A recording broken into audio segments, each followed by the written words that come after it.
Welcome back to the show, everybody. Welcome back to the Upper Tier Podcast, the football and pro wrestling podcast we bring you each and every week.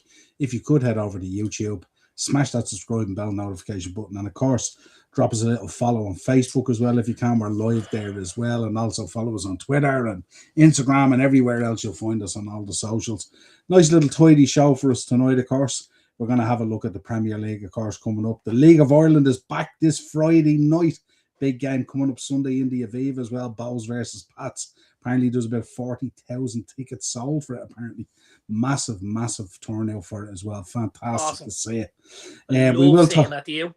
Oh yeah, fantastic! I Great really support for do. the league. Yeah. Yeah. And what a way to kick it off the start of the season as well. We'll have a quick chat about the Carabao Cup. We have both our finalists are in there now as well. We're going to be talking a little bit about Arsenal, which is always a tough one for me and Darren, and potentially what Arsenal can achieve this season. One trophy, two trophy, three trophies, who knows? Four, We'll see. 5 trophies, 6 trophies, 7 trophies, more. Yeah, let's see what happens. And at the end, we're gonna have a little slide there for Kenny Noble. Kenny Noble there, Kenny, a good friend of the show, been on a few times, stuff like that. Big pro wrestling fan like myself and Dazzler as well. Big friend of the show, but he has some new fantastic artwork that he has done. You know, Kenny is he's put together a few books as well, and the artwork in it is absolutely fantastic. So if you want to order any of these pieces, there will be a QR code on it as well. I don't think they're releasing yet, sort of for pre-order at the moment, but the launch is at Cosmic Comic Con. But we'll talk about that at the end of the show as well. In the chat, Joanne is in as always, the Thursday night. How are you, Joanne? Good to see you.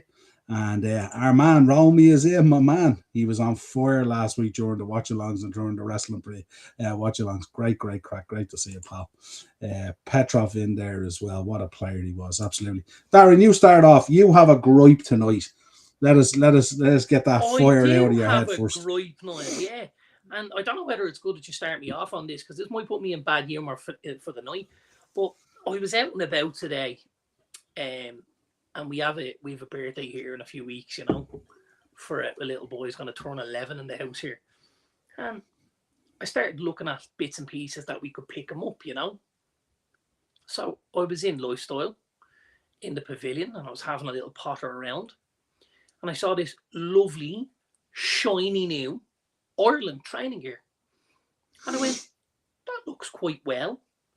So it's green in colour, has some navy and some kind of accented green as well, some highlighter green. Looked really well.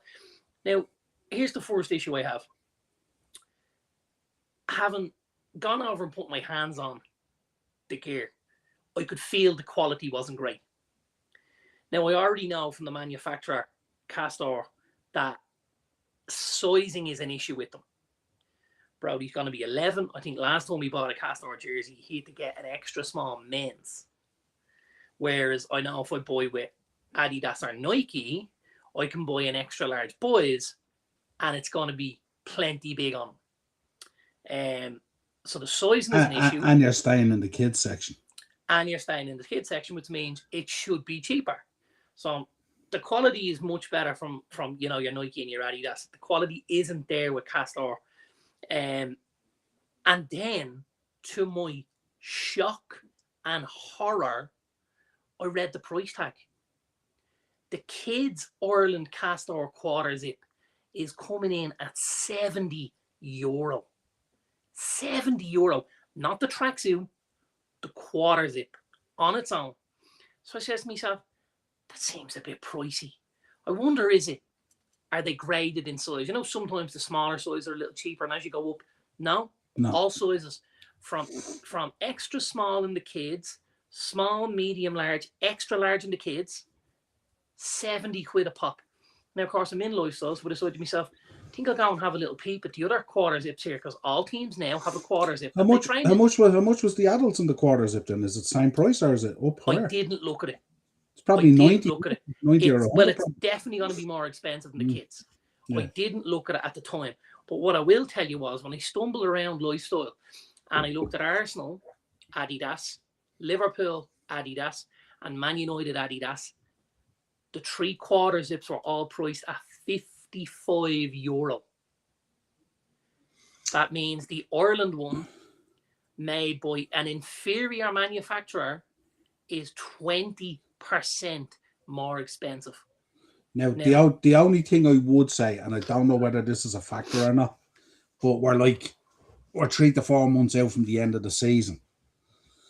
Is that a factor in terms of the Premier League ones and how they're priced? Or are they always priced at the 55? That's what I'm asking. Yeah, well, it wasn't a sale price. And what I will say is, I know from United that they brought new stuff out at Christmas time. They generally do it most years. And at Christmas time, the quarter zips are priced at, there you go. Yeah, the gear is dreadful quality. It's very, very poor. And then to think you're paying 20% extra than an Adidas one. I'm like, hold on a minute here, lads. This is crazy. This is absolutely crazy. It is crazy, but you know when I seen your post earlier, I wasn't surprised. Even though it's crazy, I wasn't surprised because we know what we're dealing with. The FAI and Castor have to read the room better on this. They absolutely have to read the room better on this. Ireland are in a playoff in March. Surely, oh my God, surely the FAI want every kid in the street walking around in an Ireland top to help build that atmosphere, to bring us back to the good old days. Do you know what I mean? That ain't happening at 70 quid a top. Yeah, I think Darren's already ordered the new Stone Roses stuff. Would you like to see it? You have it there and all. It's arrived and everything. It's here beside me. It's here beside me. And that's obviously a big collaboration between the Stone Roses, Manchester United, and Adidas, and still priced, quite well, I would say, for what you're getting. The quality of it is phenomenal. It's ridiculous quality, and as much as the price is an issue, you know me, price isn't generally an issue. I'm not buying something because of 10 or 15 quid. Yeah, as long as it's reasonable. But what my biggest gripe is about the whole situation is it's not good quality. So I'm paying over the odds and I'm getting something that I know ain't going to last pissing time because it's just not put together very well. Absolutely, Romy. 100%, man. Absolutely. Do you know? 100%, John. And I have to say, today of all days, it just hit me and I went, what is going on here? Now, I've popped it up on my Instagram and I've tagged Ireland and I've tagged Castor. Good, John. Hope you're good, pal. And stuff like that. And, we'll see if they come back with anything. And I'm not in this to look for something.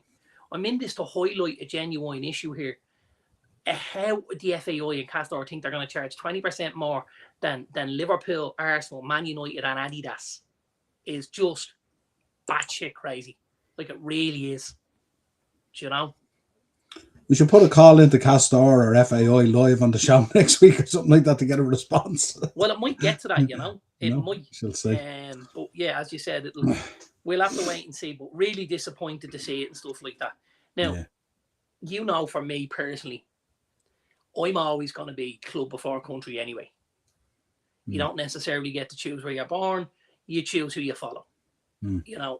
Or your father tells you, you're a Liverpool fan, you're a United fan. This is how we all in this house. So that's important to me. So would I have bought it? I'm not sure would I have bought it. Either way, the poor quality was going to cause a huge issue for me. And then, at that inflated price, just bonkers. Just really bonkers, Yeah, because, if you have to move up into an adult's extra small for the lad, you could be staring down the barrel then of 90. Oh, yeah. Yeah, absolutely. Yeah, so you can't. That's a stretch for quarters. 100%. Anyway, let's get into the show. Let's kick it off. First of all, Borough Legends, folks. QR code there in the corner. It brings you straight to Eventbrite if you want to pick up a ticket. This is a fantastic event. Browner and the boys from the Borough and all putting this on. Kelly's Heroes versus Premiership Legends. You could see last night we announced Jermaine Pennant is on the side now, so we've got quite a line up there at the moment. Brian McClare, you would have seen this video on the podcast on the channel last night as well, and Wes Brown. Jason McAteer's there as well. Obviously, we named Jermaine Pennant as well. Stilia Petrov is in there. Jermaine Beckford, Ian Hart, Kubil, and Andy Cousins. Do we know has Pennant gotten his tag off yet? His what? His tag. I've no idea. Remember he used to be on a tag? On a tag. Yeah, in the UK they call it a tag. So he had gotten in trouble in the UK and used to play with an electronic tag on his ankle Okay. because HMRC, Her Majesty, needed to know where he was because he had a curfew and stuff because he'd been a naughty boy. Okay. Very good. I presume it's okay now then. I think he was on tag for 2 years or something. Yeah. But he played Premier League football with the tag on his leg. Did he score a few with it? Can't remember now if I'm honest, but maybe that's what helped him bang in a few, maybe, or who knows. Ox to Celtic, lads, what do you think?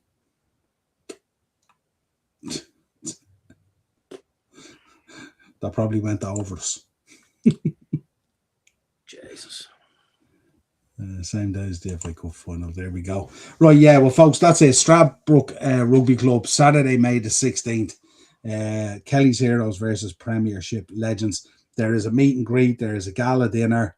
I'm sure there'll be prizes on the day as well. There's opportunities there if you want to scan to get your tickets. Also sponsorship opportunities as well. If you contact Browner or if you're struggling to contact someone, give me a shout and I'll put you in touch with the right people and stuff like that. If you want to do some sponsorship and stuff like that as well. It's for a great cause. All the profits are going to the Blackrock Hospice, who looked after Stephen in his during his final days or final months or whatever it was.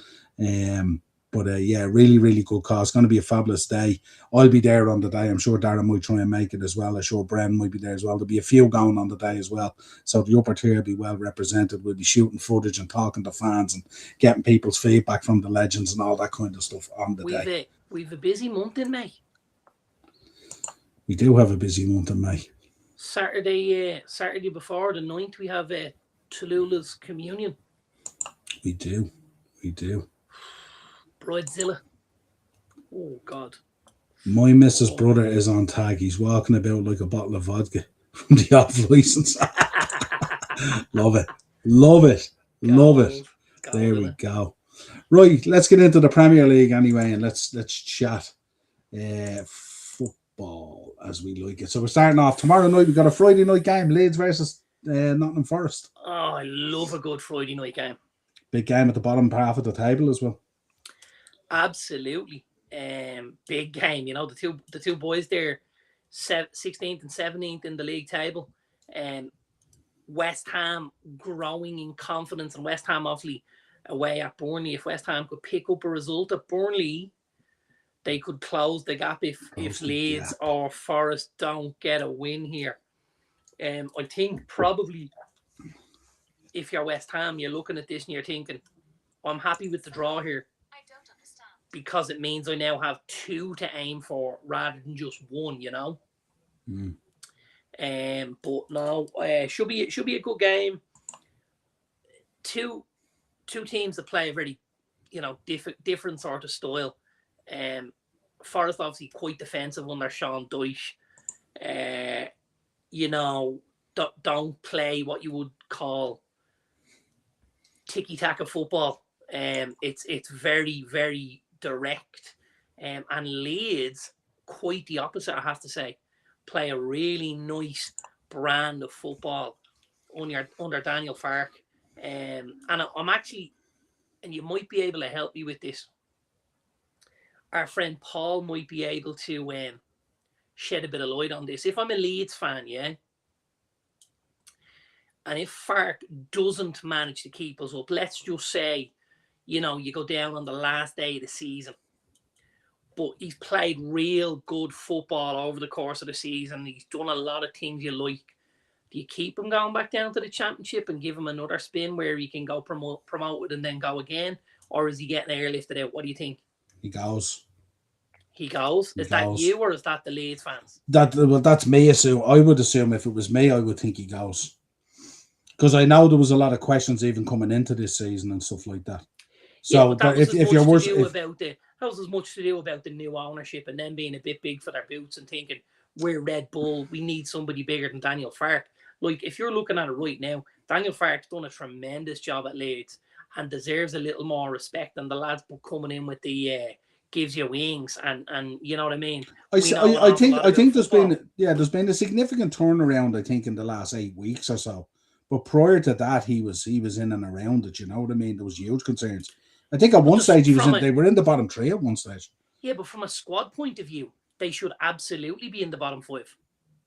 So Red Bull haven't done an awful lot for them to put them in a position where they shouldn't be fighting. If I look at teams in the league there, right, like for me, well, in fairness, they haven't been able to do it because there was issues. They weren't able to go spend the way they'd like to. So this is my point. So if they're hamstrung in that sense, surely that has to be taken into account when you look at what this guy is able to do with what's in front of him. Mm. Do you know what I mean? Yeah. Good evening, Tedward. How are we, Ted? How are you, my friend?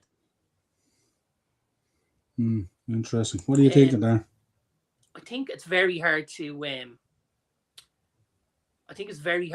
look past Leeds at home. I think Leeds at home they're very, very strong. So I'm gonna go Leeds. Now I don't think there'll be much in it. I think it'll be Leeds nicking a 2-1 or we might get a 1-1 draw. But I'm gonna go Leeds. Fair enough. Might walk away. Man United Spurs. I think that's the earliest. Is that the 12:30, is it? That's the 12:30 on Saturday, yeah. Yeah. Is this game number 4 for the Wig? Oh yeah, the United Strand. Is this the 4th win? Yeah. It could be. Well, it could be. It could be. Oh, the only thing I will say is, and I have said this. Yeah, I agree, John. Yeah, like I see two different sides to Arsenal at times. I think they do a lot of good things. You know, a lot of good things from their defending to their set pieces to, you know, how they get up for every game, regardless of how big the game is or how small the game is. And I'm a huge fan of some of those Arsenal players. But it's certainly not easy on the eye at times. It's not free-flowing football. And I don't know whether we would see a better Arsenal if they had a trophy in the locker where they could feel like, okay, and breathe. And what you mean, like get a Carabao Cup and then kick on? Something. But, you know, like, I think if you're looking at Arsenal at the minute, I firmly believe they're the best squad in the league. Oh, yeah. Right. So with that in mind, if they won a league, could you then go and see them win a couple? That should be the aim. Because I always think that first one, and you know it yourself, that first one is so difficult. You know? Well, the problem is retaining it as well is so difficult. Yeah, but I think there's a certain amount of confidence you get from winning it in the first place where you go, listen, we are the best. Do you know? We are the best. Do you know what it is? And it's a good point from John there. John's a good friend of mine, by the way. We worked together for a good few years and stuff like that and all. But do you know what I would say about it as well is I never look at it that way. If you win the league, you win the league. And I don't like people who throw shade on it. We won the league last year as well, and you could turn around and make the exact same point as well, that there was a massive drop-off. We got a head start and we won the league. You know what I mean? But I believe over 38 games. Over 38 games. You over 38 games. Than everyone else, right? Absolutely. And to me, it doesn't matter. It doesn't matter whether you win it with 75 points or 90 points or 100 points. If you win the league, you win the league. It's within that season. Here's the thing, right? Let's just say, you know, you go and win your first 25 games, right? And you've 75 points on the board, and you don't win a game in your last 13. But you still finish top of the league because you ended up with 85 points, 3 defeats, 10 draws. And just because they're not spread out over the course of the season doesn't do anything to the points tally. So, you know, I get Arsenal are going through not necessarily their difficult period at the moment, but I think obviously with the pressure that's building because they're top. Isn't it always the argument about wanting to put points on the board versus the style of play? You know what I mean? And it's like, it's the points on the board that will win you the league. No one gives a shit about the style of the play when you're lifting the Premier League in May. No one cares, you know what I mean? And I often say, like title races and stuff like that, greyhound races are often won at the first bend, not necessarily at the third one. Absolutely. So for Absolutely. me, I can't, I don't know about you. I'm in no position to be throwing shade, because if I was to have a comment on like that, like our season is pretty much the same last season when we won the league. What's the difference? There was a drop off. No one was good enough to catch us. And let's be honest, I mean, after Christmas, it's not like we were scintillating in any way either. We were we struggled quite a bit, So, But everyone over the course of the season is going to struggle at different times. yeah. And as you said, and this is what, and I have this argument in the group regularly, by the way, when somebody in the group might turn around and go, this lad is terrible, and I'm like, surely we're not judging lads on one-off games. Aren't we judging them over the course of a season? Aren't we judging them over the course of the 2 or 3 years they've been with the club? Because nobody goes to sleep on a Thursday night and wakes up a bad footballer. Do you know? That's not what happens. But as football fans, there's an awful lot of people that don't understand that. And this game is getting far too fickle for a lot of people. Yeah. It's very much in the moment, isn't it? It's the instant gratification that everyone looks for 100%. from. And you can't judge the winning of a league on instant gratification. You're talking 9 months. You know what I mean? Will I eat a bit of humble pie? You may as well go on. Sure, why not?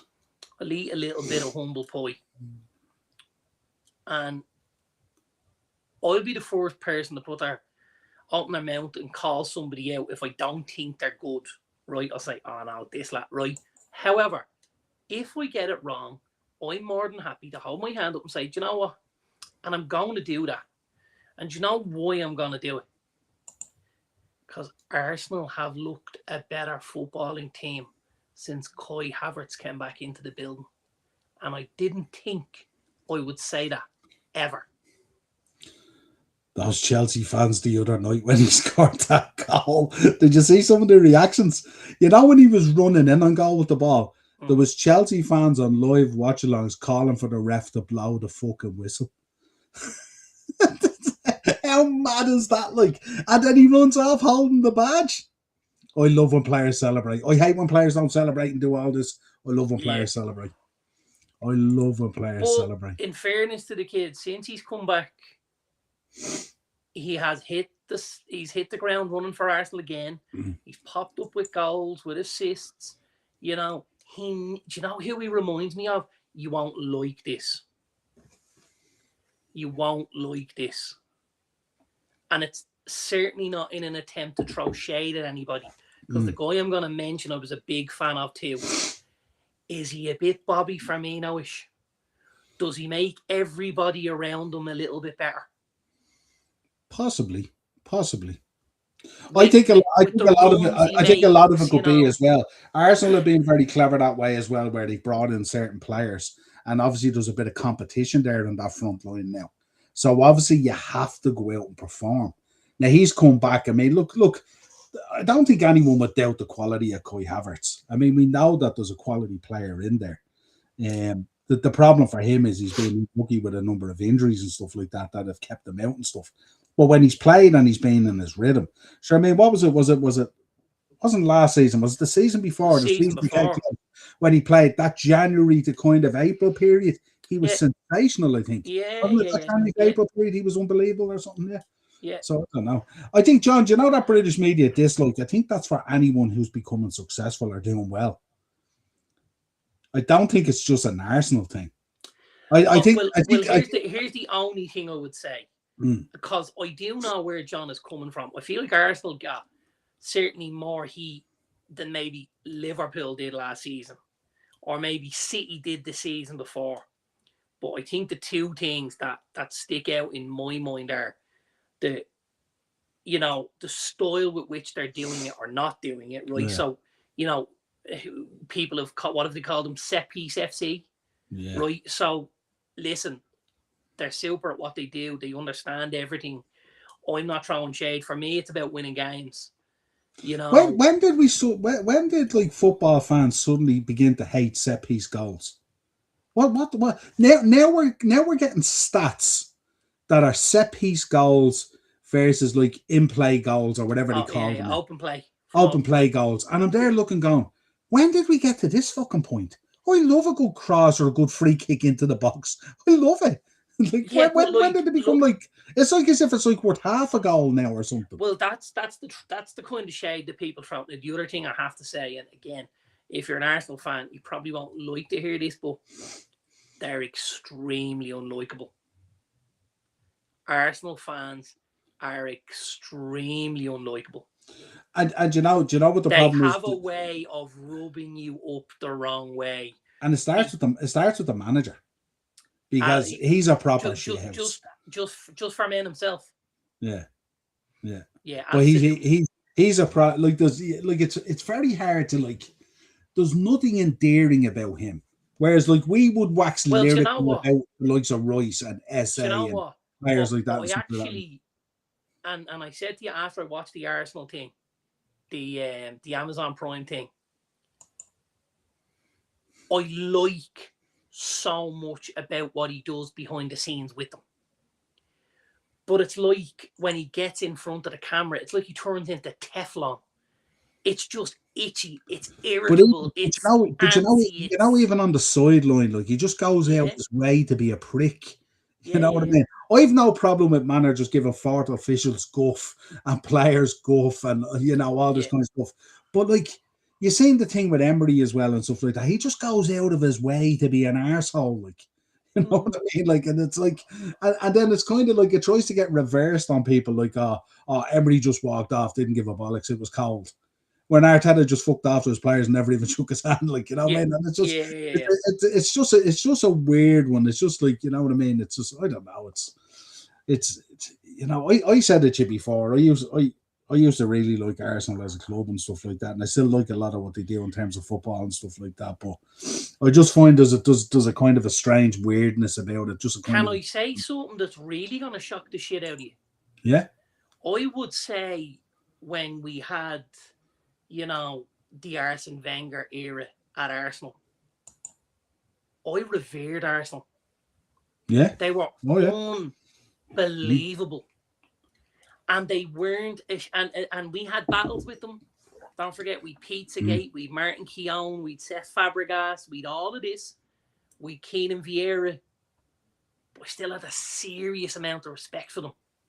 And I still looked at them and thought, geez, at times we could be as good, if we could be as good as these guys, because these do it on another level.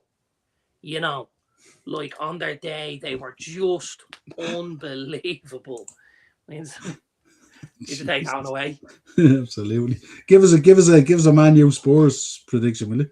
Because we're not getting through this Premier League. I'm a bit tentative to say United, because Spurs have a really good away record this season, and actually Spurs would be an awful lot further down that league table if it wasn't for their away form. However, after saying that, I will say Man United 3-1. Arsenal Sunderland. Joanne, I gotta tell you, I do not see 5-0. I do not see 5-0. Is this potentially one they could?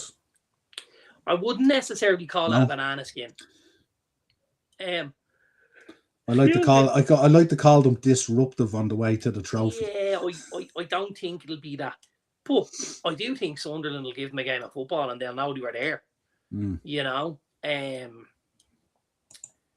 I really do. They've been excellent at times. Sunderland, especially on the road, they've done really, really good. She don't want to be in a man story. Yeah, no, 100% Ted. No, I think Arsenal will get over the line. But I wouldn't say 5-0. I go Arsenal 2-0. What's your Havertz preference position? Where do you play him? Where do you play him? In the 10? Just in behind? No, I don't think so. I'd probably play him as the false 9. False 9. I'd probably play him as the false 9 because I think he was really good there. And I think he's really clever at times because he makes runs and he takes players with him, and that creates space and little pockets for the guys behind him to come in and pick the ball up. And I think he does a real good job of that. I think he's a very clever player. British media over here gives me comfort why I don't pay for a TV license. Very good. Love it. Love it. What are you going for Arsenal here? 2-0. 2-0. Bournemouth, Aston Villa? They did, John, 100%. Yeah, like, big game.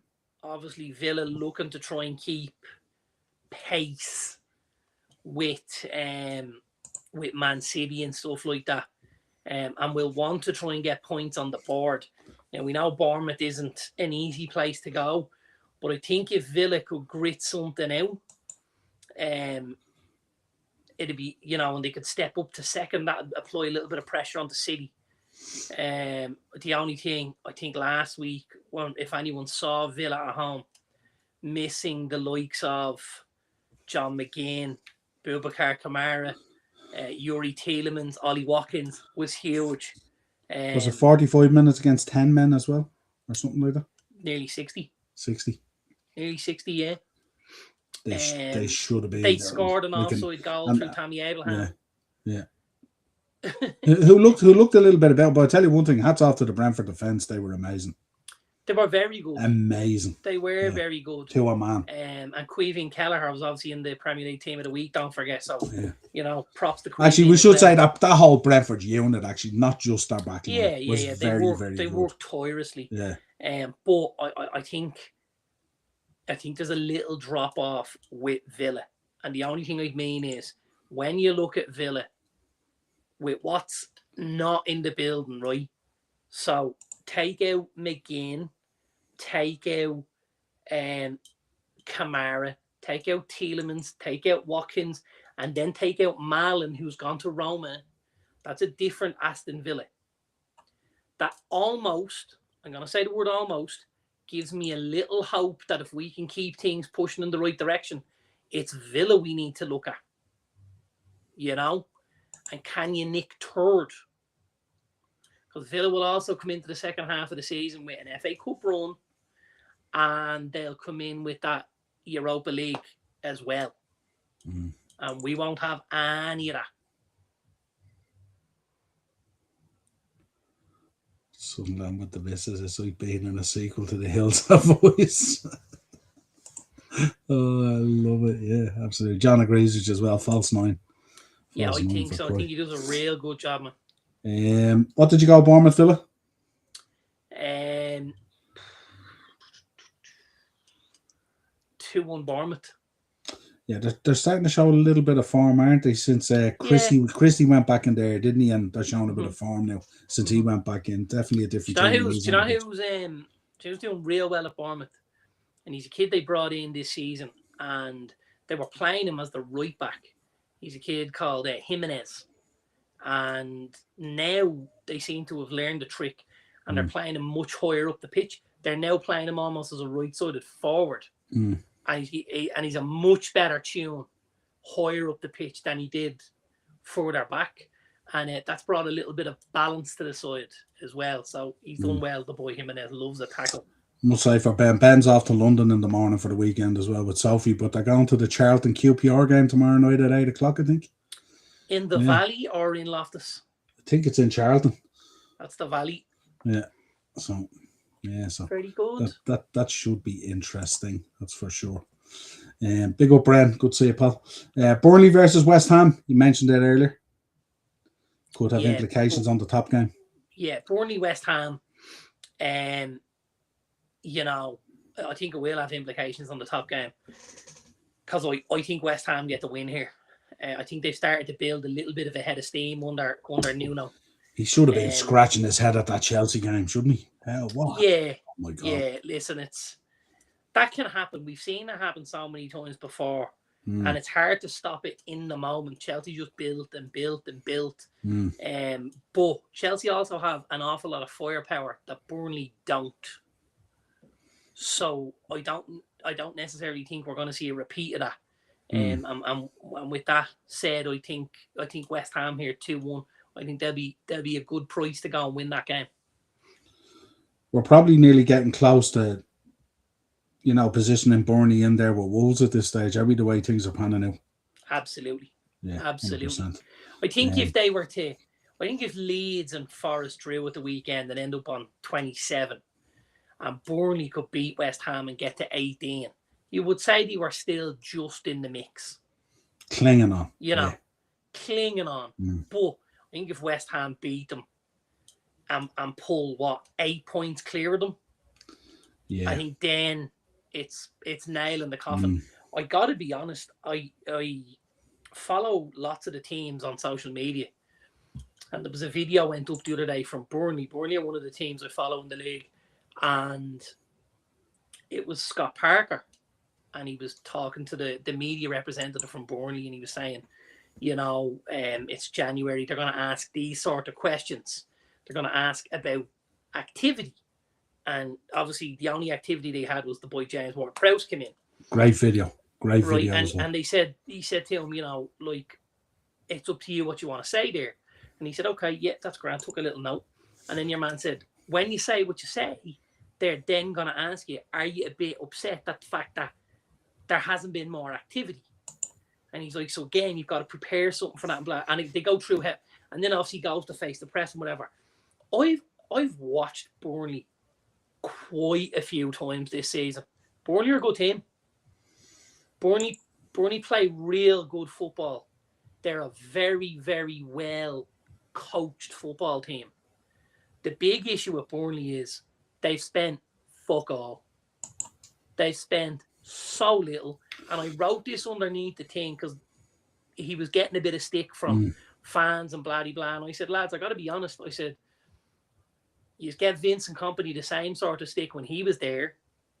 I said he was a guy that was playing a certain kind of brand of football at Burnley and didn't make it happen because of the poor recruitment and money and ambition behind the scenes. I said, and you've put Scott Parker in, and it's a very similar situation that the football is at a certain kind of style and level. But unfortunately, because the recruitment and, the financial side of things aren't being pushed, you're never going to be a Premier League club. You're only ever going to be a yo-yo. And a lot of fans came underneath and wrote, you know what, you're fucking right. Our gripe should be with what's going on in the back rather than the guy sitting in the dugout. We talk about Scotty Parker a lot on the podcast and stuff like that. If you could place him in somewhere in the Premier League, where do you think his level is? Is he Spurs? Is he in the Europa Conference, Europa League tier in around there? Is he just below that? I think he could do a great job at Fulham. I think he could do a job at Bournemouth. I think he could do a job at Spurs. I think 14, 12, 9. I think he could do a job there. I really do. I really like Scotty Parker. So that kind of 5 positions outside of the European spots. Well, do you know what I call it? I kind of call it that middle third. Yeah, okay. And if you separate it down into kind of sevens, kind of way, you know what I mean? You're not in the bottom. Well, that's what I normally do. That's what I'm talking about. So you have Europe, and then you have the next section, and then you have the bottom section. You got top 6, you got bottom 6, and then you've got the middle 8. And I kind of would have him in the middle 8. I got to be honest, I will be absolutely shit shocked to the wall if West Ham get relegated and do not give the job to Scott Parker. I'll be shocked. Because if you look at it now, he's taken 3 sides out of that championship. Right? Not sure on Palace. But I do believe if he goes in at West Ham, he gets them back up first time, and then he gives West Ham that identity back. And I think that, and they'd be gritty, and they'd be, and here's the thing about West Ham. West Ham will throw money at it. West Ham have always spent money. There's also huge calls there at the moment, isn't there, as well, for ownership change? At West Ham? Yeah. Yeah. You hear a lot of it in the fan base at the moment. It's like as if it's the Sullivans, isn't it? They've kind of ran their course Sullivan a little and bit. Gold and, Karen Brady and stuff like that. But it's tough. It's tough being an owner, don't forget, as well. There's so few owners in the league who are revered. Yeah. If I look at it, the last owner I remember being revered by the fans was Roman. Yeah. Yeah. because Well, everything he did was yeah. for Chelsea to get to the top of that pile. Mm. And whatever you want to say about Roman, for me, he has been There was never a lack of ambition. There was always never a that lack of drive to win. ambition. Yeah. Always. And as a fan, that's what you want. Yeah. You want somebody driving behind the scenes for you to be successful as a club the way you should be and the way you want to be, you know? And you know something, was never scared to fix a problem in January and never scared to make a change when needed, when called upon either as well, you know. So massive fan of what Roman Abramovich did at Chelsea. We can have the crack and we can say, you know, Chelsea and blah. That's what. Why would you make fun? Well, you'd make fun because all of a sudden they've become a threat, which they weren't for a long time. You know, Chelsea were also Rans until Roman Abramovich entered the building, and he very, very quickly established them as one of the top football clubs in Europe and in the world. Oh yeah. Well, when you seen the players coming, the shade was always based on jealousy, wasn't it? When you see what they did, 100%. It was always like, why can't we get Michael Ballack and players like this? Yeah, Michael Essien. Yeah. And it was picking up a stone every week, and there was, oh, look what we found. You're like, what? Yeah. And as soon as you heard, you know, oh, we're linked to Arjen Robben. Oh yeah, but so are Chelsea. We're like, fuck, man. Forget about it. Forget about it. Because if we say 200, Roman's going to say 3. Yeah. And it's London. And London is a huge attraction Such for a these draw, boys isn't as it? well. Such a draw. Like, and it's so like, understated at times, isn't it? Not for everybody. That's why we were so shocked last week with the Liverpool signing, remember? And it's also why we were shocked when we talk about, you know, Cole Palmer not being a happy man. Do you know? But it's not for everybody. Yeah. If you're a northerner, the south doesn't probably feel like home. You know? Dying to get into that red jersey is dying to it. I heard, now I don't know if this is true or not, and I can't tell you my source, but I heard he sleeps in Man United pajamas at night. Just saying.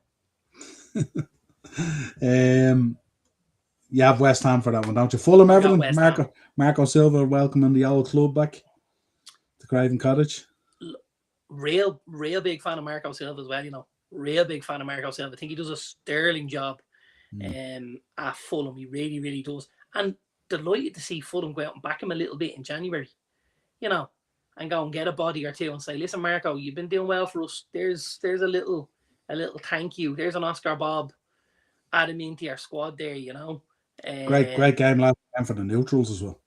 Great game. Oh, absolutely. And the boy Kevin come on, and you know, he's toiled a little bit of Fulham. Like every time he comes off the bench, you think, Jesus, this kid's gonna do something amazing. And he just doesn't seem to light the touch paper. And then of course last week gets to Old Trafford then. If you're ever gonna light it. You know what I mean? Like, and it's such a good goal. And I think a lot of the time now, and this kills me a little bit, people always look at how could we have stopped the goal. Of course we could have stopped the goal, but let's also look at the quality of it. You know what I mean? Touch, get it out of your feet, whip it. Just, you know, not who didn't follow the runner. How often you know, we on here complain about Liverpool just on that edge of the box, not pulling the trigger every time. I'm sick and blue in the face talking about it, trying to walk the ball in. And he didn't do it. He absolutely let go. It was tops, I have to say. Really, really good. Yeah. I'm going Fulham here at home. I like Fulham at home.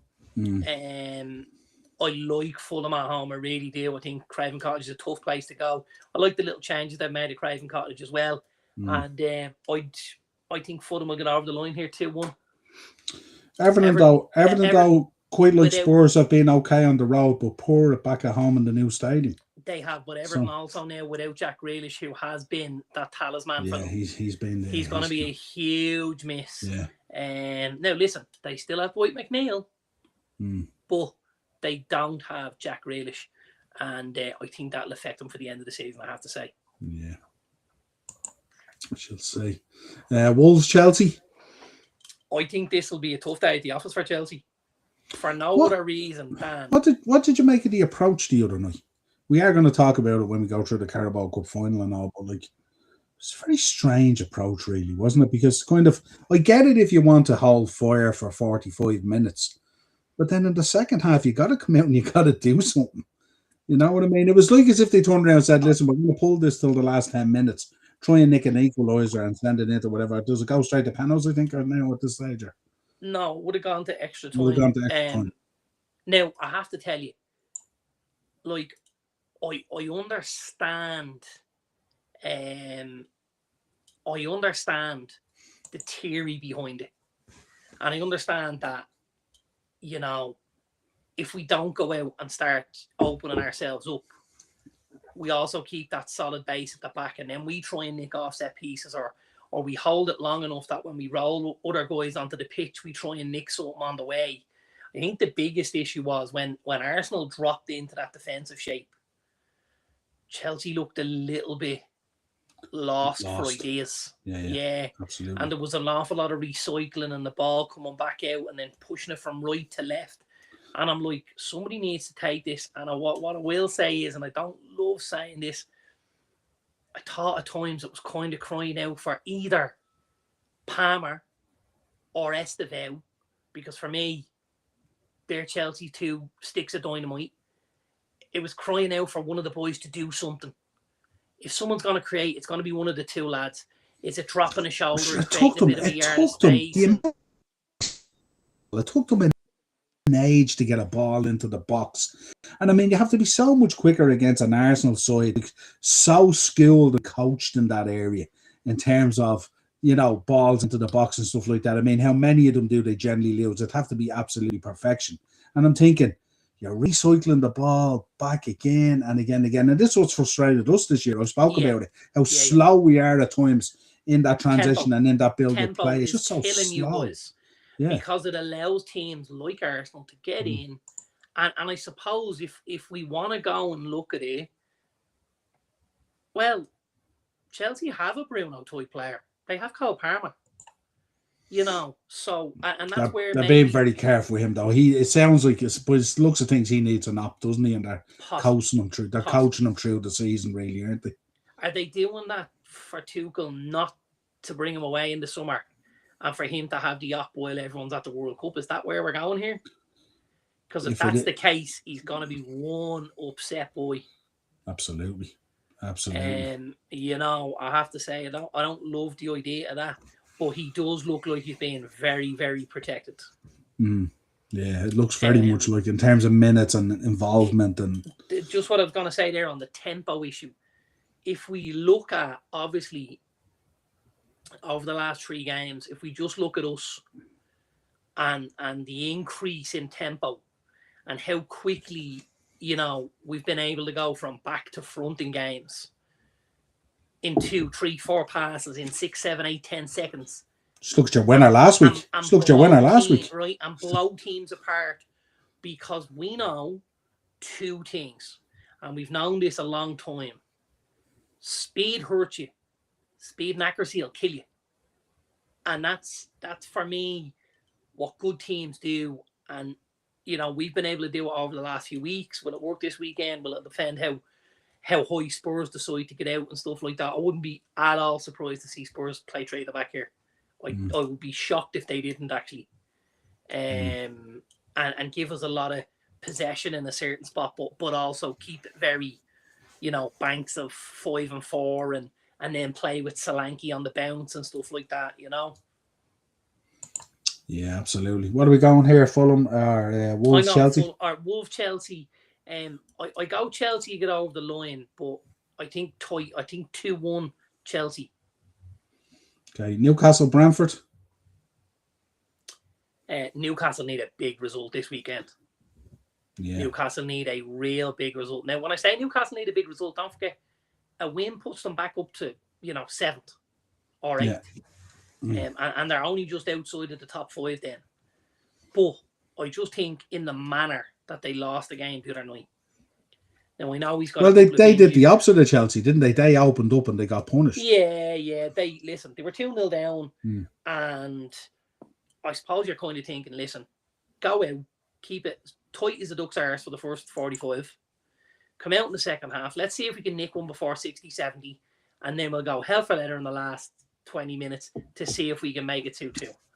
And that wasn't the case. They came out of the blocks, probably should have took the lead before City didn't, and then got punished. And you just if they had wow. if they had to put the game plan out, they'd a very good second half because they were opening City up. They had plenty of chances. Yeah, Newcastle this season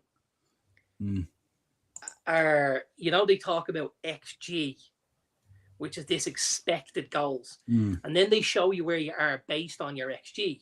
Are you above your XG? So if your XG is, after all these games, is 16.5 and you've scored 24 goals, you're doing really well. Newcastle is one of the lowest in the league below their XG. So the chances and the quality of the chances that Newcastle are creating compared to the goals they're scoring is massive. Yeah, he is sweating. He's sweating a little bit, all right. You could see it last night in. What are you going here, Newcastle? No, I think draw. Draw. I think draw. Brighton Crystal Palace. Yeah, like a better kind of day out last week for both teams. See, Palace had a couple of rough results and managed to go away to the City ground and get a draw with Forest and stuff like that. They were all over the place in that January window, weren't they? Yeah, they were everywhere. Like Jeez. it was so poor. And actually, I like the guy who does a lot of the work there, Dougie Friedman. I like a lot of what he does, but I think it was very, very difficult in January for them. And obviously, Dougie Friedman, ex-Forest player, is he? Ex-Palace player. Ex-Palace player, is he? And also, I think a lot of stuff has come out since then, obviously, about how they went about things with Dwight McNeil and stuff, and how he was let down by it and stuff. And apparently, the club ghosted him in the last 15 minutes of the window, which is like, that's the craziest. I'm a Liverpool fan. Not surprising. We've been there with Palace. Sorry, I was just having a spin class. Yeah, but I think there's a difference, right? Because obviously at one stage, they don't want to sell to you. Yeah. They want to try and keep the crown jewels in the building. So I get that.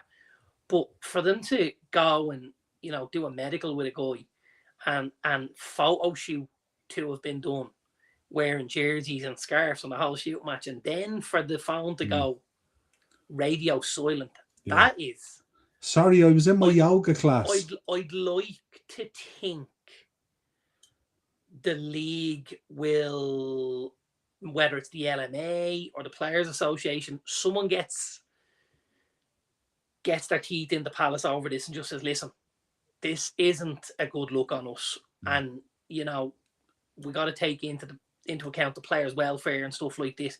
Had you have decided the deal wasn't going ahead for any reason, whether it be financially, whatever it was, there has to be a conversation. As soon as the lines of conversation are closed, or communications, are closed, that's when that's when we have issues.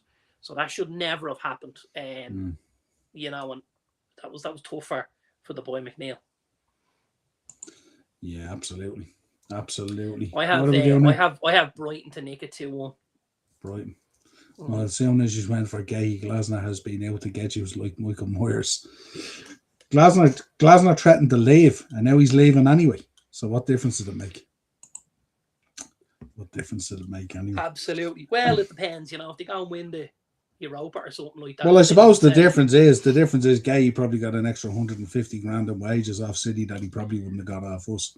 He definitely wasn't getting that over 2 out of you boys, right? No. And probably more like 150 to 180, I'd say. Yeah. We round out the Super Sunday then, Liverpool versus Man City, us needing a big 3 points in this to continue our push towards Champions League and being in the mix. Man City. Do you know the weird thing here? Like, if you asked me to pick, I couldn't tell you. Because on any given day, I don't know which of these two shows up. Do you know? I'm kind of siding with us slightly because we're at home. Not for any other reason. Yeah, I don't like... I don't know is the answer, like, but genuinely, it's not for a want of not wanting to know. I'm just like, okay, well, which team arrives? Because obviously we've seen a couple of versions of Liverpool this season, and we've definitely seen a couple of versions of City. Yeah. At home, you're 7th in the league table at home, so you're one spot below where you are. City are top on their home form. City's away form, they're 5th, and your away form, you're 9th. So actually, their away form is better than your home form. Well, no, they're away form. They're dropping 3 spots, and we're dropping 1. No. Yeah, but they're still higher on the table than you. Ah, yeah, but but I mean, they're in 2nd and we're in 6th. So like that's an irrelevant stat then. But if you look at the amount of not positions, no, but if you look at the amount of positions they 4th. drop from where they are compared to where we are, we're dropping 1 spot. They're dropping 3. So depending on your positions, and don't forget they're top of the home list, which means they're on their away. They have to be lower by proxy, otherwise they'd be top of the league. But they're they're 5th. They're 5th. They pick up a 1.5 on the road. They've 18 points from 12 games. Like, it's not shabby on the road. Yeah. I imagine if you finish the season with 19 league games, 1.5 times the points, you're picking up 40 points away from home. You happy with that? Oh yeah. Sorry, not 40, 30. 30. 30. I think you're reasonably happy with that, right? Oh yeah, absolutely. I literally could. I'm gonna say 2-2 because I just don't know. Okay. But Liverpool could spank them, City could spank them. Like, it's probably the only game I wouldn't be willing to have a bet on. Do you know? What you reckon? What you reckon there from Romy Pep? Do you reckon Pep gone at the end of the season? Absolutely. 100%. Yeah, 100%. Yeah, it's looked fairly likely. Certainly has the vibes of it, doesn't it? Yeah. Right. So we believe, or we're led to believe, excuse me, that one Xavi Alonso is on the list of prospective new managers. And that there's a 3-man shortlist, and Xavi Alonso is one of them. So I don't know what that says. It says, "Thanks, City, go do it." That's what it says for me, anyway. If this happened, right? If Alonso went to City to take over from Pep, and Liverpool decided to make a change, right? Is there somebody you would like? Now, obviously, in your head, you're like, I want Luis Enrique. Or maybe you don't, but that's where I would be going as an any football team fan. Well, I mean, if you're not wanting an Alonso, you're going to want that next tier up, aren't you? That's what you're going to be pitching for. Like, I'm not wanting Alonso to get Gerrard. So this is what I'm saying to you. Yeah. What appeases you if Alonso ends up at? There's your bet, by the way, 36-14. Kind of told you, didn't I? 20 plus 22 on the handicap. Hang on. Can I show you something? Go on. Can I show you? Can you get the score back up? Yeah. This is in the round which you predicted, was it? Going to show you. I am going to show you.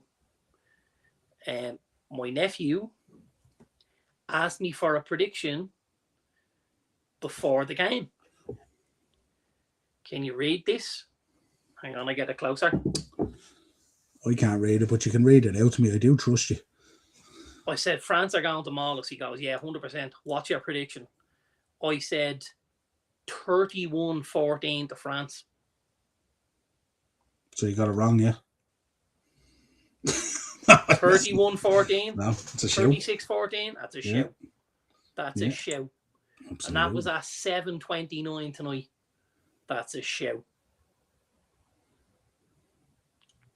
That is a show. Absolutely, Romy. Absolutely. Right, give us your predictions. First week of the League of Ireland Premier League. Some interesting ones. McLean brothers back at Derry City against Sligo. Do we expect Derry to mount a real challenge here? Um, I Are don't know whether. they? I don't know whether. I'm Well, gonna go and they have brought a. in an awful lot of players. I'm gonna go and have a little look at. Have they brought in 5 or 6 new players? I think this window. They absolutely have. Yeah. Now, hang on. Irish Premier Division. No, that's not it. League of Ireland. Oh, they might be calling it the Irish Premier Division, are they? Maybe they are. Maybe they're not. It is. It is outright, right? So, Probably on the third betting, or fourth. Fourth. Derry. Shamrock Rovers are 6-5. Yeah. So they're a shade better than even money. Mm. Your second favourites are Derry City at 3-1. Oh, are they? Yeah. And I said that because I expected them to be pretty close with the activity they've had. Now, what I will say is, I think Shells have done some very, very good business. And I think one of the reasons people will be counting Shells out was because of how last season went. But I think if Shells are able to find the form they found towards the end of last season with the new players and stuff like that, I think Shells could have a huge say in this. Huge say. Shells 5-1, Pats 7s, Bows 8s, Galway 66s, Drogheda 66s, Dundalk 66s, Sligo 66s, and Waterford 66s. So you got 5 teams that are in the shake-up, and you got 5 teams who aren't by the from what the bookies say. So on that basis, what are we going? Tomorrow night we're going Derry. Yeah. We're going Drogheda. We're going Galway at home. Yeah. I did a short on this already on the channel as well, so I'll see if we hit the same. We have so far anyway. And we're going Shells away from home. Yeah. We're going Rovers at home to Dundalk. And we're going draw on the Balls and Pats game. Spot on. Did I nail it? 5 out of 5, yeah. If you check it out, it's on the channel and all. You check it out. I did a short earlier with my predictions. Exactly what I said. Exactly what I said. We have to do that now. I wonder if we... What will that? You know what it comes up at? No idea. Didn't look at it from a betting point of view. Hang on. I'm going to go and do it now. So, Derry, for Galway, Shells, Newcastle United players Rovers, of the Darts tonight on the Lash. NIall, I happen to have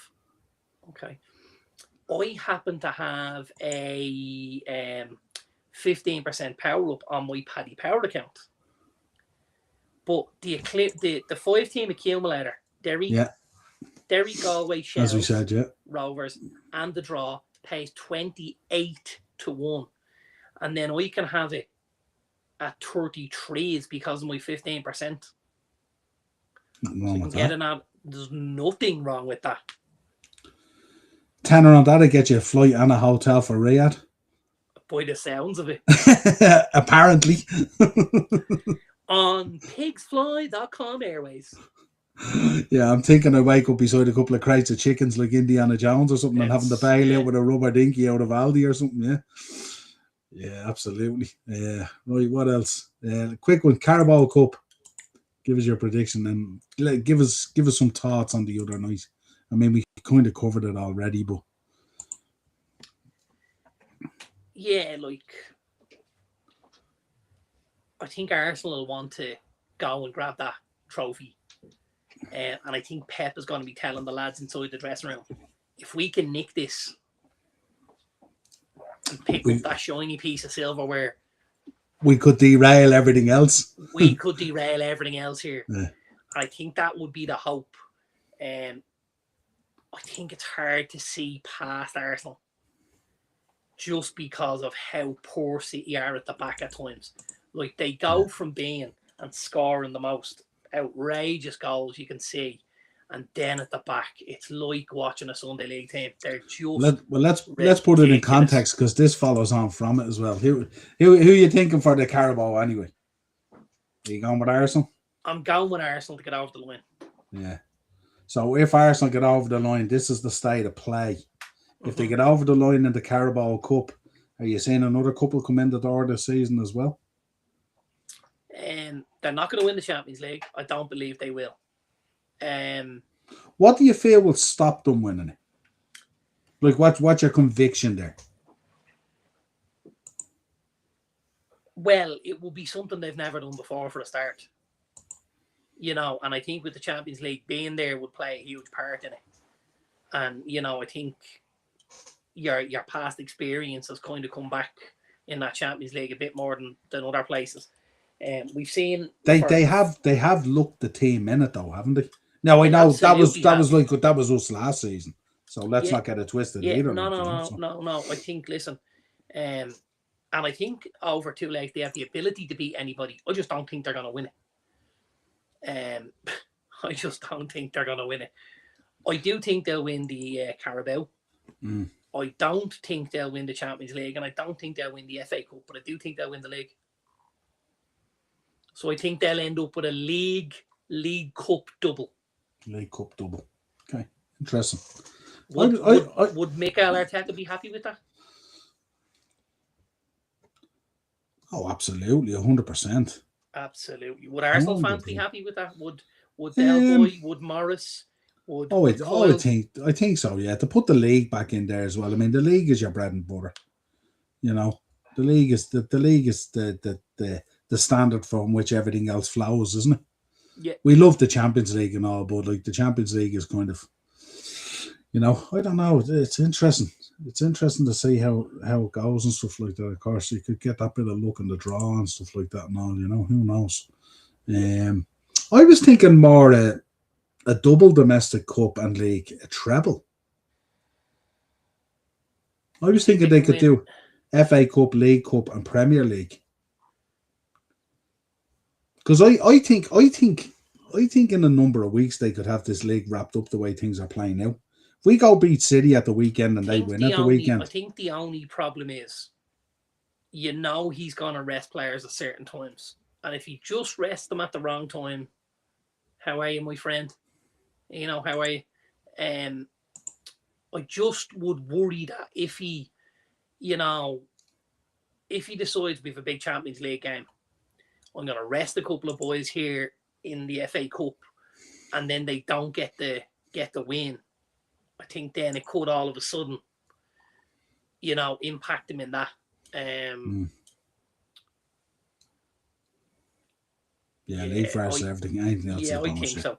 I think they'll win the league and the League Cup. That's what I think they'll win. And I think Mikel Arteta will be a very, very happy camper with that. At times, isn't that League Cup so undervalued in terms of that springboard it can give you? I suppose the issue is with no European spot. Yeah, it's a hard sell, you know, and obviously with it being the double-headed side in the semi-final, it's also a tough one for you to get, you know, a bit of a shock. Fixtures, yeah. Like Palace will beat you once. The likelihood they'll beat you over 2 legs is a little less likely, I would have thought. Yeah. You know, so yeah, I think that's why. I think they'll win League and Cup. League and League Cup. And I think then, and we've already heard, you know, the mutterings from Arsenal already about the boy Tonali. He apparently is the next one on the list. And I think that would be a phenomenal sign for Arsenal. Do you think Arsenal should have done a bit of business in January? I mean, obviously Moreno breaking the foot and stuff like that was quite laid on, you know, so didn't really give them. Yeah, it was. But I also think, you know, Arteta strikes me as one of them characters that if it's not the right player, he doesn't want anyone to upset the apple cart. I think he only wants certain individuals to come in and keep things harmonious and stuff like that. Brought in fucking Sterling, like. Yeah, but he got him out quick enough. Yeah. You know, and I think obviously knowing Raheem from the City days, I think, you know, there wasn't necessarily an issue with Sterling himself. The issue was the level wasn't there anymore at Sterling. Yeah. You know, I think he knew he wasn't going to be somebody that was causing issues. And that wasn't the case, you know. I just think Sterling's dropped off. He got a bit older. He lost that yard of space. Really, really strikes me as a. Do you remember when Michael Owen lost the yard of pace and he just looked very average? Yeah. Kind of like that. And it was that blistering It's pace that obvious when you hit the wall. Yeah, Yeah. I think Yeah. so. And you have to learn how to do other things differently and stuff. And I think Mm. that becomes difficult then, Ryan Giggs did it. Remember Giggs used to play in the left wing, then all of a sudden he was playing in centre midfield because the speed had left him. And then he just started touching the ball about and he break through the lines and his tackles longevity for the positions that he played in was absolutely insane. Giggs, ridiculous. Yeah. Because when you see players Then now, the one you thing I will say, talking about the likes of Saka in his position and all, yeah, and how they've ran him into the ground. One And thing at I will 24, say about Giggs is, Giggs was used very sparingly in the early days, and one of the reasons he was used so sparingly was that he was injured quite a lot. And if you remember, I know a couple of teams had money on the table for him, and United were almost letting him go out the door because he couldn't get fit. But when they slow played it over time, they knew the footballer they had, and in the end, it worked out. But Giggs didn't have a lot of miles on him very early on, whereas I think the opposite with Saka. Like Arsenal won Saka into the fucking ground, man. They really do. Like somebody needs to call Joel Services about that. They just have the lad working you know what I mean? It's unbelievable. It really is. Yeah, it's unreal. Yeah, absolutely. Right, we'll go through this first of all, and then you have a couple of bets for us, have you? Yeah, so this I just got this in today. This from Kenny. He's in the chat there as well. This is Kenny Noble Art there. QR code in the middle of the screen there if you want to scan it. Kenny writes books. He's done a couple of books now on the superstars of wrestling and stuff like that. Fabulous books out there as well. Check them out. But go over and give him a follow on Instagram as well. Kenny Noble Art and stuff like that. He's a great guy. We've had him in the shop doing book launches and stuff and all. Some of his art is absolutely stellar. And you can see some there samples there from some of the new stuff that I think are available at the moment on pre-order. If you go over and pre-order them off Kenny directly. And also he'll be launching them at Cosmic Comic Con.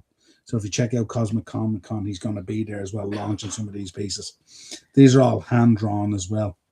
And there's some of the art that occasionally features in his books as well and stuff like that as well. He's done some outstanding.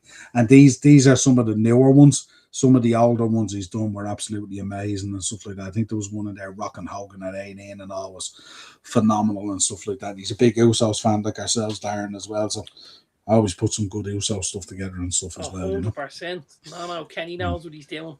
100%. Yes, we'll talk about him more on the wrestling shows as well. But go over and give Kenny all the support you can. He's a local guy as well. You know what I mean? He's down in Kilkenny, I think, as far as I know. So give him all the support you can, stuff like that. He's doing an absolutely stellar job. And listen, if you're a wrestling fan, any of these pieces framed on your wall are going to look the business. That's absolutely, for sure. 100%. Sorry, one before that actually. Giggs could find a pass in a phone box. What a player! Yeah, absolutely. Yeah, 100%. Unbelievable. I'm starting to look like one of the Bludgeon Brothers from the Golden Axe video game. Here we go. There we go. Man. Does he do a Nails book? I'd love to see the legend talk how he got the grip right on Vinnie Mac's neck. He could draw the picture for you if you wanted. That's for sure. Could. Yeah, big up, Kenny. Thanks, lads. Appreciate the plug. Anytime, pal. Anytime. Always, Kenny. Yeah, good man. If you ever feel like jumping on Kenny as well, let us know if you want to come on one of the wrestling ones to talk about 100%. and stuff like that. Always drop on stuff like that. Right, fire away. Give us your beat the bookie. And I'll bring it up for us. Here we go. I only did 2, but okay. I give you the 2.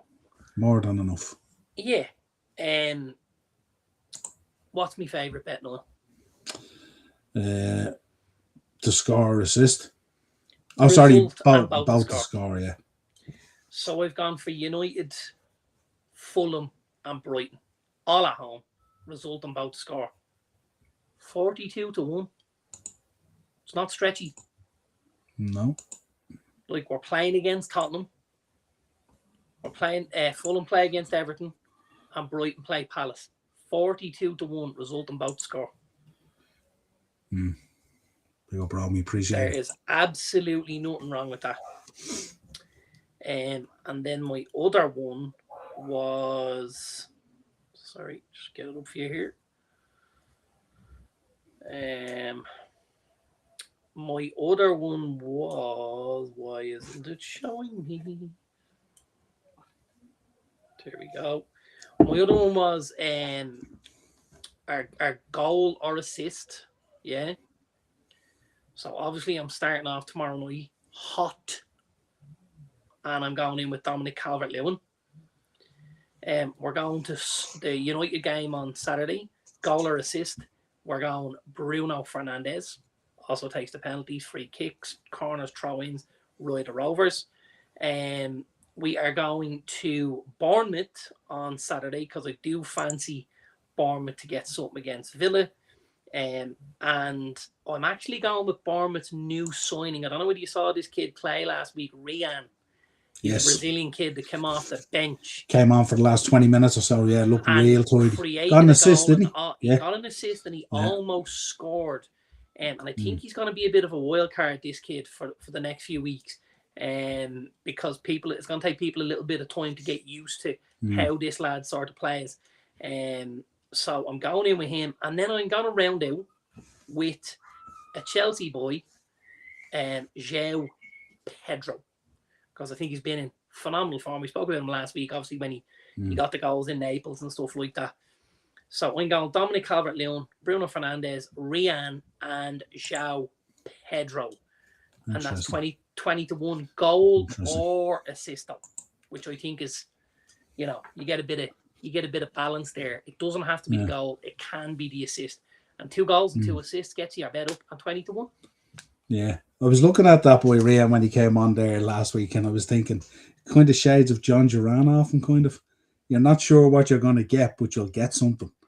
Well, that's and that's I suppose the thing as well. You know, like with him only being in the league, it's gonna take teams a little while to work this kid out. Yeah. Does he go inside? Does he go outside? Does he shoot off his right, off his left? Does he stand you up and then take a step, or what does he, So it will be a learning curve, and I think certainly while he can catch teams cold, you might see him take advantage of that. Absolutely. Good stuff. Speaking of John Duran,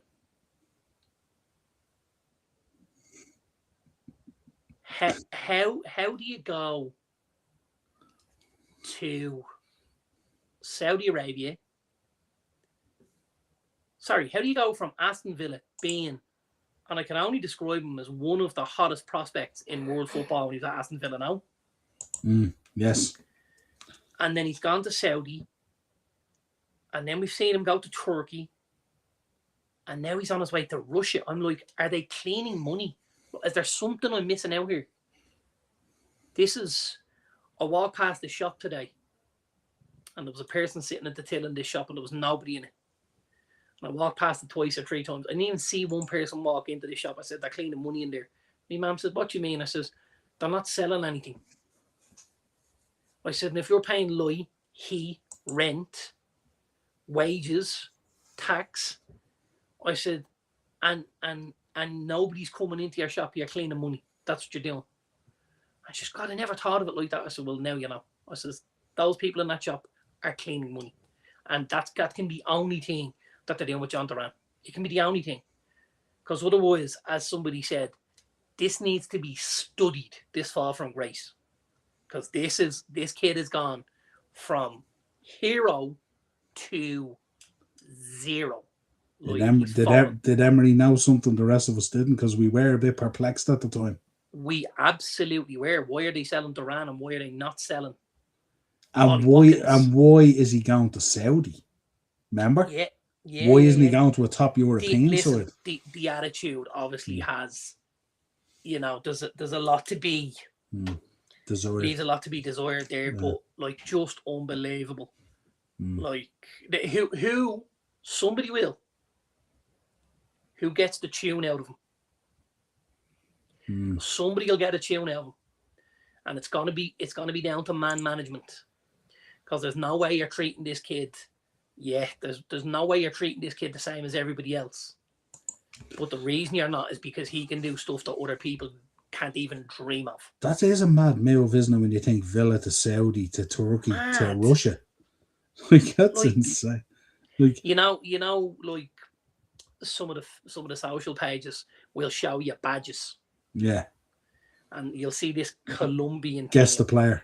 Guess the player. And then you'll see Villa, Saudi, Turkey, Russia, and you'll be like, oh yeah, John Duran, remember him? Yeah, nearly folklore type of stuff, isn't it, really? You know? Yeah, Crazy. absolutely. Well, listen, that's it, folks. Another great show. I will have a drive time in the morning preview for Liverpool versus Man City. Drive time? Yeah, I do them when I'm driving in. Do them when I'm driving in the car. There you go. Are you excited now? For the visit. For my visit now? Yeah, of course. Absolutely. Be playing. I'm gonna bring the eldest son with me tomorrow, you know. John Duran will be playing at DMZ in Korea soon enough. Next to Jesse Lingard. There you go. Gathering more money than a slot machine. He is, honest to God. Like, he must be keeping 3 villages in Colombia going or something with this, or I don't know. Probably more than 3, I'd say, with the money he's earning. I'm bringing the eldest young flame with me tomorrow, and I'm bringing him in for a particular reason. He's never had a Bambinos.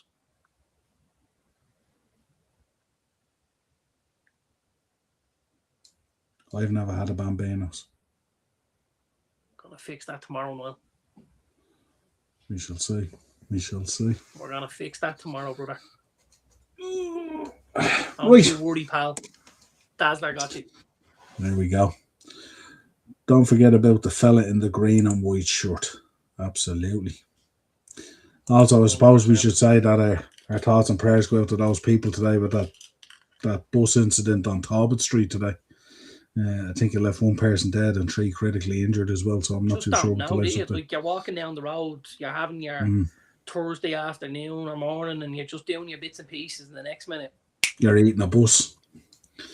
Just yeah, no, it's a tough one, all right, and stuff like that. So we've seen the reports coming in today and stuff. So pretty bad, as they say. But until next time, folks, if you could subscribe to the channel. I might do a watch along on Sunday because Ben's away, so I might do a watch along for the City game just from my sins and let it go good or bad. So we'll see. But yeah, I might put that up. Keep an eye out for that as well. Bren will be back on Saturday with the SmackDown show as always. And we'll talk to you again real soon. Cheers, folks. Have a good weekend. Don't stop it just yet. Okay. Just come in hot off the press. Saying it. Did a short on it. First of all, I was doing a couple of shorts for tomorrow. So the first short I did was on Balor's vignette the other night. And I was going, how's this going to work now with the boys announcing the main event for WrestleMania? And then this came in and I said, oh, better correct myself and do another one. So I did another one on the Elimination Chamber. 120 quid for a ticket. $120 for a ticket. Not bad for decent seats. Saw that. So I did look at it. Good town as well. Chicago, Chi-Town. Direct flight. Yeah. Cheers, pal. Appreciate that. Watch along, let's go. You're in, Romy. You're in. Watch along, let's go. Absolutely, yeah. We shall see. I'll check out what Sunday's like for me and should be able to do it. Bit of crack. Be here either crying or happy. We'll still see.